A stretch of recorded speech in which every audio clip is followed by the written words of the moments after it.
अस्सलाम वालेकुम फ्रेंड्स, कैसे हैं आप सब। वेलकम करता हूं आप सबको आपके अपने चैनल हॉरर डायरी पर।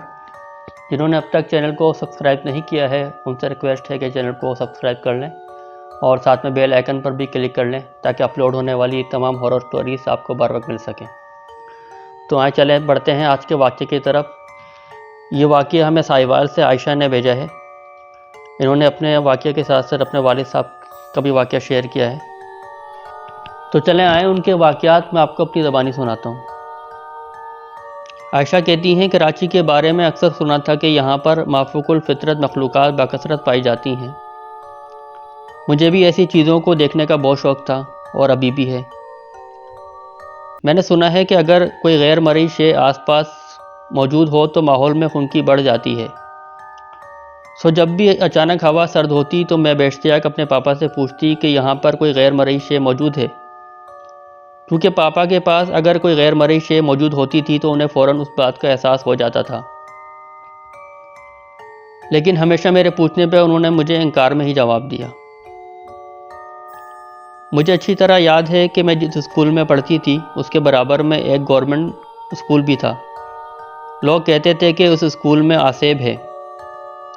मेरी क्लास पहली मंजिल पर थी और क्लास की खिड़की उस स्कूल के बाग की जानिब खुलती थी। मैं जब भी इस तरफ निगाह डालती तो मुझे हमेशा जंगल जलेबी के दरख्त के पास एक लड़की सर झुकाए बैठी दिखाई देती थी। मेरा बहुत दिल चाहता था कि मैं उसके पास जाऊं और पूछूं कि वो अकेली क्लास छोड़कर यहाँ क्यों बैठी रहती है, मगर मेरी हसरत ही रही। मुझे बहुत हैरत हुई जब मैं 5 साल के बाद अचानक अपने स्कूल गई और अपनी क्लास देखने की ख्वाहिश में उस खिड़की के पार देखा तो वही मंजर जू का तू था। यानी कि वो लड़की जंगल जलेबी के दरख्त के पास उसी हालत में सर झुकाए बैठी नजर आई। ये काफ़ी हैरान करने वाली बात थी क्योंकि इतने अरसा गुजरने के बाद भी उस लड़की की उम्र वहीं की वहीं थी और सारा वाक़या वैसा ही था जैसे मुझे 5 साल पहले दिखाई देता था। ये मेरी ज़िंदगी का एक नाकाबिले फरामोश वाक़या था। लेकिन मैं आपको अपने पापा के बारे में बता दूं कि उनका अक्सर ऐसी चीज़ों से टकराव होता रहता है। एक यादगार वाक़या मेरे पापा के साथ पेश आया जो मैं आपको उनकी ज़बानी बयान करती हूँ। बच्चों के साहिवाल शिफ्ट होने के बाद मैं सरजानी आ गया। एक दोस्त के साथ कमरा शेयर करने लगा। किसी ज़माने में जब सरजानी टाउन में ज़्यादा आबादी नहीं थी तो ये मशहूर था कि यहाँ गैर मरई मखलूक का मस्कन है, मगर अब जो इंसानों की आबादी में इजाफा हुआ तो शायद वो मखलूक़ात नकल मकानी कर गईं। एक दिन मैं सदर से सुरजानी घर की तरफ आ रहा था। मोटरसाइकिल ख़राब होने की वजह से उस दिन मैंने 4 सीटर में सवारी की। सारी सवारियां अपनी अपनी मंजिल पर उतर चुकी थीं और 4 सीटर में सिर्फ मैं ही अकेला रह गया था। सरजानी टाउन की तरफ जाते हुए एक मोड़ पर 13-14 साल का लड़का खड़ा रक्शे को हाथ हिलाता हुआ नजर आया। रक्शे वाले ने रक्षा रोककर उससे जाने की जगह पूछी। उसने अगले चौक जाना था। रक्शे में जगह तो थी, इसी वजह से रक्शे वाले ने उसे भी बिठा लिया। उसे बैठे कुछ देर ही हुई थी कि रक्षा भारी होना शुरू हो गया।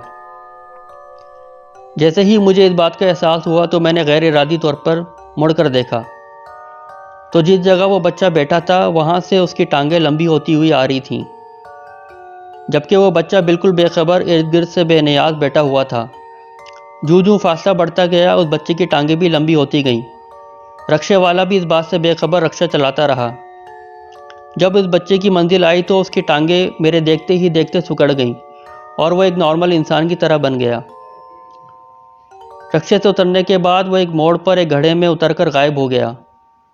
इस सारे अमल के दौरान मुझे खौफ महसूस होता रहा और मैं सोचता रहा कि इसका ताल्लुक जिन्नात की किस नस्ल से है या किसी और मखलूक से है। रक्शे वाले को मैंने इस बारे में कुछ भी ना बताया कि वो कहीं डर या खौफ से कोई हादसा ही न करवा बैठे। अपनी मंजिल पर पहुंचने के बाद किराया अदा करते हुए जब मैंने उसे ये बताया तो वो खौफ से पीला पड़ गया। यह आज तक समझ ना आया कि इसका ताल्लुक किस मखलूक से था। लेकिन मैंने अक्सर लोगों से सुना है कि जो मखलूक़ात ऐसे रूप बदल लेती हैं उन्हें छलावा कहते हैं। कुदरत के ये राज ना पहले कोई जान पाया है और ना ही शायद कोई जान पाएगा। तो जनाब ये थे 2 छोटे छोटे वाक़यात जो आयशा ने साहिवाल से हमारे साथ शेयर किए। उम्मीद करता हूँ कि आपको पसंद आए होंगे।